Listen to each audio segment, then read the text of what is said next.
The title of my presentation, which in effect is a conversation in my heart with you, is Dialogue in the Midst of Conflict, Searching for Security in the Age of Globalization. A serious conversation. And I address this issue as a practitioner of international conflict resolution who for the past 17 years has worked in the Asia Pacific, the Middle East, Sub-Saharan Africa, and North America as a mediator, peace-building trainer, dialogue facilitator, advisor.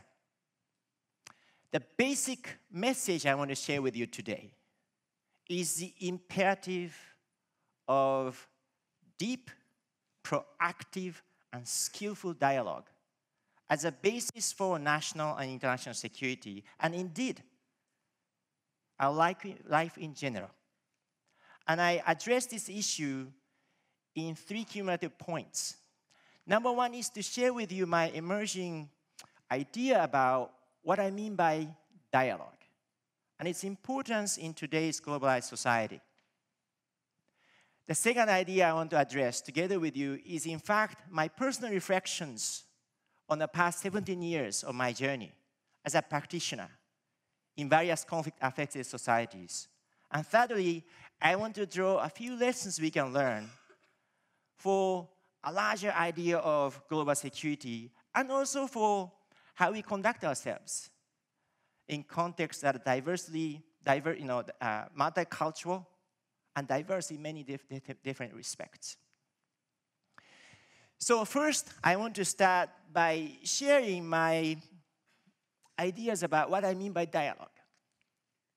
Dialogue to me is a sustained, interactive process of mutual learning among 2 or more parties by means of wholehearted speaking on wholehearted listening. When it is applied in conflict-affected societies, it necessarily has the feature of joint exploration of the roots of seemingly intolerable differences and a joint search for a way of coexistence that is nonviolent. But in today's dialogue with you in my heart, I want to just expand the notion of dialogue to include the kinds of collective, group-based processes that open a new space for conversation through such means as, let's say, intercommunal markets that are capable of bringing divided people together, or intercultural educational exchange, or informal exchanges for confidence building between political and security leaders from divided sides of the conflict. Why is this subject important in today's age of globalization? To me, there are many reasons for it, but one single thing stands out. And that is that we live in the world where wars and armed conflicts kill 1.5 million people each year.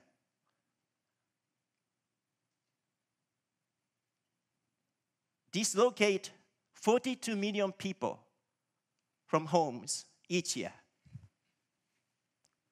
And to cope with those crises, humanity as a whole is so willing and capable of allocating $9.5 trillion, or 11% of global GDP, to build up arms or have military arrangements to cope with the emerging violent crisis, not the root causes. These crises have many roots. One of them is a well-known challenge, about 400 years old or longer. And that challenge has to do with the enduring tension between nations as historical culture groups, with languages and religions, and states as legal entities.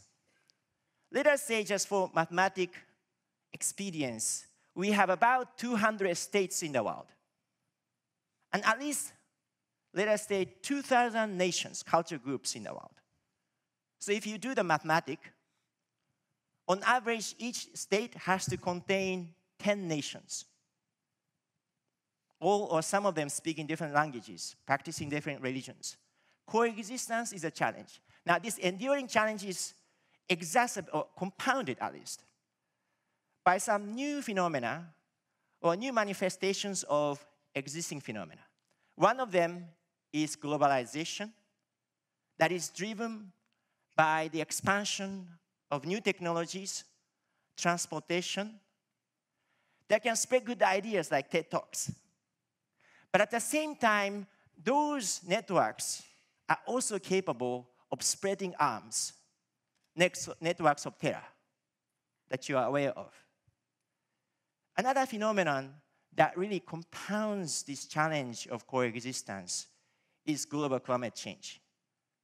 The situation you are, I'm pretty sure, aware of, that actually drives so many people as environmental refugees, deepens the scarcity for resources, especially in societies that are socioeconomically deprived. So these new challenges and the enduring challenges combined, the 21st century is likely to be, and it is unfortunately already, a century in which we have so many differences, cultural, religious, and otherwise, that are exposed in a way that in the past centuries, we didn't have to see those differences exposed. Well, people like you who are well informed about social affairs, I know some of you may raise a question. All of that is sort of known, and the imperative of dialogue is somehow understood. But we can say, look at this reality. We have so many words: security crisis, dialogue. Now here I want to share just a little bit of my personal experiences in some of the most difficult places in the world. Raising some questions, such as, what if we have different sides of the conflict that do not have any formal relationship? I have been a facilitator of Taiwanese, mainland Chinese, American dialogue among young civil society delegates that are brought together each year in the United States. And it's called Straight Talk. Straight Talk started in 2005 when the Chinese government issued the anti-secession law, which in effect says that Taiwan, and indeed any entities that choose to be independent, will be met by all means that Beijing has, in its own hands. Straight Talk started in the midst of that tension, created a channel of civil society dialogue. Take a look now. Straight Talk has now spread in 4 different locations, 2 simultaneous annual dialogues in the United States, 1 annual dialogue in Hong Kong, and 1 in Taipei. All of them are bringing together emerging leaders that I respect so deeply from different sides. We can also ask questions like, what about the context where there is an active warfare in which dialogue seems to be so unrealistic? Ladies and gentlemen, it is my pleasure to be part of an informal process where I was able to support and eyewitnessing a sincere dialogues between Syrians from different political backgrounds. Very difficult.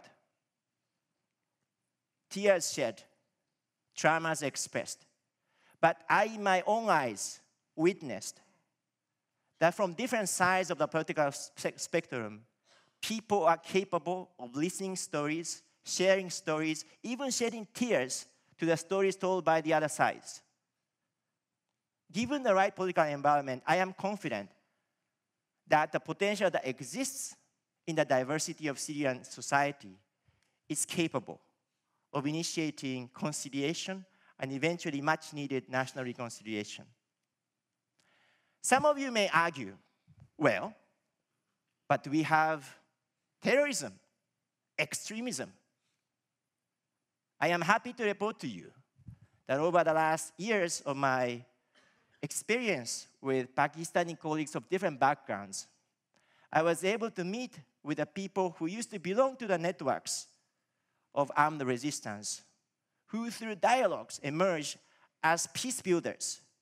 And they themselves are leading dialogues that really have impact on thousands of people.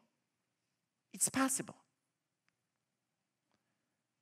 Others may argue, what about situations of the genocide?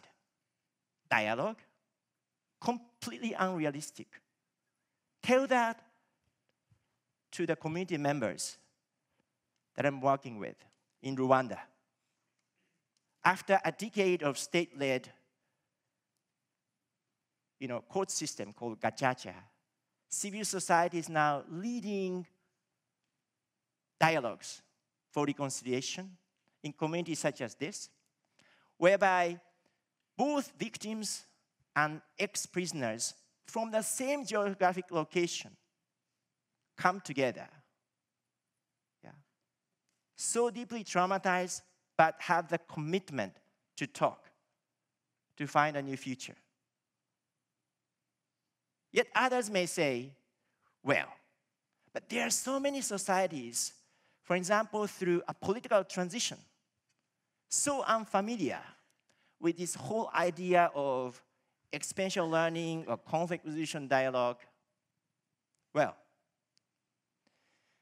I, together with my Burmese colleagues, have been working with different stakeholders in Burma, in Myanmar, whereby Buddhists, Muslims, Hindus, Christians, political party leaders, and other people, for the first time could meet by virtue of being introduced to this idea of proactive, sensitive dialogue. And based on their learning, some of them are now taking the responsibility on their own to initiate their own dialogues without a contribution by foreigners like me. Now, having said all of this, I have one frustration to share with you. After each and every dialogue experience I have, there is always this sense that why are we doing this in the margins of the society? What if even like 1% of the $9.5 trillion spent for arms buildup and other purposes can be allocated to strategically analyze and understand the roots of the conflict that give rise to violence? I can assure you, as a social scientist and a practitioner who have eyewitnessed those situations, that some of the crises we are seeing today did not have to be revealed. So toward that vision, I would like to draw 3 basic conclusions. Number 1, let us cultivate the capacity and the awareness to see violence as a consequence of untransformed conflict. Let me put it a different way. Behind every single incident of violence, there is a hidden, untransformed conflict. Conflict as a system of frustrated relationships with basic human needs offended. Second point, we must also cultivate our skill and capacity to see conflict as an invitation, therefore, to a deep, penetrating dialogue, whose purpose is to search for relationships that are being challenged And in those relationships, find interdependence. Yeah? The ocean is meant to say that if the power struggle and contestation are those waves, underlying the waves is the deeper layers of water that give rise to those waves. Let me call this conflict. Let me call this violence. Let me call this conflict as relationship. So whenever we see violence, what is the unresolved conflict? Not only at the global level, but also in community relations. My third and final point, therefore, is to say, let us build a capacity to use dialogue as a process of activating hidden peace potential in those interdependent relationships. So, ladies and gentlemen, here I want to just conclude by saying that those crises we see, there is a way to have prevented them. One of them is a dialogue, but dialogue in a very broad way. Now, some of you may say, you're not involved in those political situations or the political situations. That is absolutely fine. We are educators, parents, community leaders who can touch the lives of people who are facing differences that could degenerate into violence. If you can start with those differences and harness the value of those differences to create beautiful diversity, then I think the purpose of my presentation and conversation in my heart with you has been served. Thank you so much for listening.